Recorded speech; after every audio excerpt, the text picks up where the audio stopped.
mission on par with Apollo missions, Space Shuttle, International Space Station, and Hubble missions. For nearly 2 decades, thousands of people around the world, many spending their entire careers, built the James Webb Space Telescope. And it all comes down to this.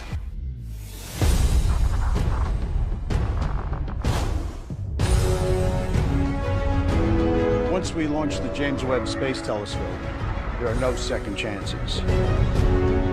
We have 300 single-point failure items, and they all have to work right. When you're 1,000,000 miles away from the Earth, you can't send someone to fix it.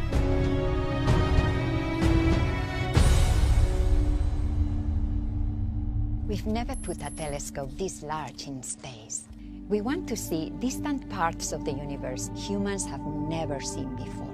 Looking back in time almost 14 billion years to see the first galaxies that formed after the Big Bang. And we want to search for the building blocks of life in the atmospheres of planets orbiting distant stars. To unfold the history of the universe, we must first unfold this telescope. This is the largest primary mirror, the largest sun shield, and the most powerful space telescope ever built. And yet, this large telescope needs to fit inside a 5.4-meter diameter rocket fairing. That's the largest fairing size available on any rocket, and it's the fairing size on our ride to space. The Ariane 5, provided by the European Space Agency, is one of the world's most powerful rockets. To cheat the fairing size limit, we built Webb to fold, like origami, to fit inside the rocket fairing. And this brings us to our most challenging part of this mission, unfolding it in space. Thank God. Think of what you're doing.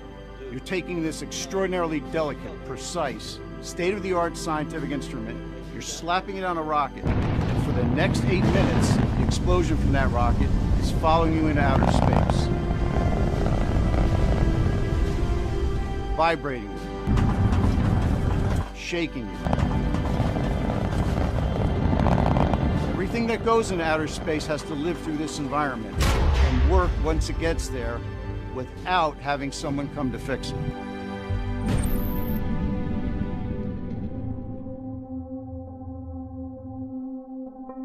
Two weeks. That's how long it would take to fully deploy the Webb telescope. We can take longer if we need to, but those 2 weeks after launch are going to be nail-biters.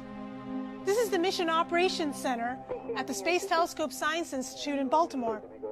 Those 2 weeks after launch will be like our Super Bowl, World Cup, you pick the analogy. Years of training comes down to these moments. The Webb Observatory has 50 major deployments, 50 depending on how you categorize them, and 178 release mechanisms must work to deploy those 50 parts. Every single one of them must work. Unfolding Webb is hands down the most complicated spacecraft activity we've ever done. Then again, nothing about Webb is easy. We've never done any of this before. There's nothing simple about sending anything into space. You can't do it without taking risks. This mission is squarely in new spacecraft territory. Webb is the perfect example of science desire driving engineering capability to new frontiers. Webb's unique design was born from reasoned engineering to accomplish its science goals.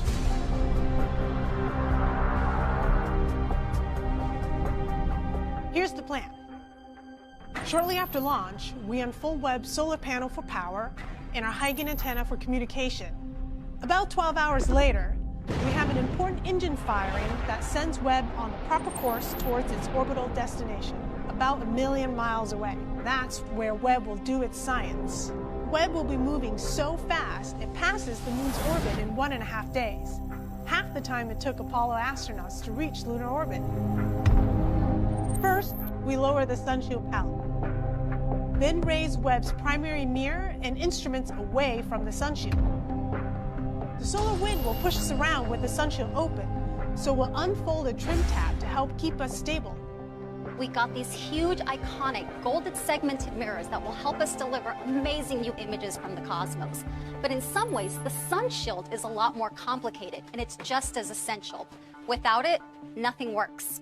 Here we've got 5 sun shield layers, or approximately 8,900 square feet, almost the size of 3 tennis courts, a very thin Kapton material, about 1 to 2/1000ths of an inch thick.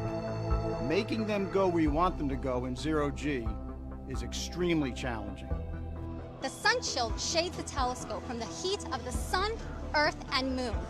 The concept is simple, but there is nothing simple about the design or operation, especially when you get to space. Webb's sun shield assembly includes 140 release mechanisms, approximately 70 hinge assemblies, 8 deployment motors, bearings, springs, gears, about 400 pulleys, and 90 cables totaling 1,312 feet.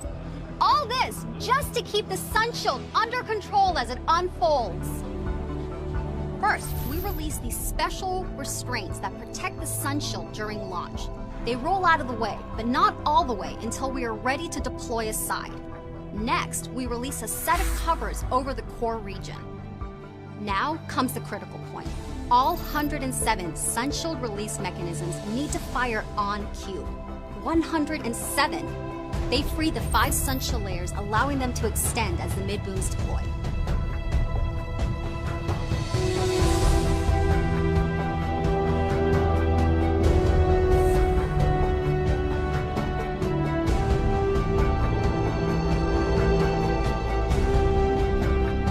Sun shield fully deployed, we start setting up the optics. First, the secondary mirror is extended and locked into place, and a special radiator behind Webb is extended, which helps further lower the temperature of the science instruments. Finally, we open the primary mirror's wings and lock them in place. With that done, Webb is in its final configuration, but we're not done yet. After 47 deployments, and accomplishing the hardest spacecraft unfolding NASA has ever done, Webb still won't be ready for science. While the instruments cool, we'll control motors behind each of Webb's 18 mirror segments, the secondary mirror, and the fine steering mirror located inside the center of the primary mirror. We'll precisely align the mirror segments to form a perfect mirror. Then, Webb will be ready to explore the cosmos.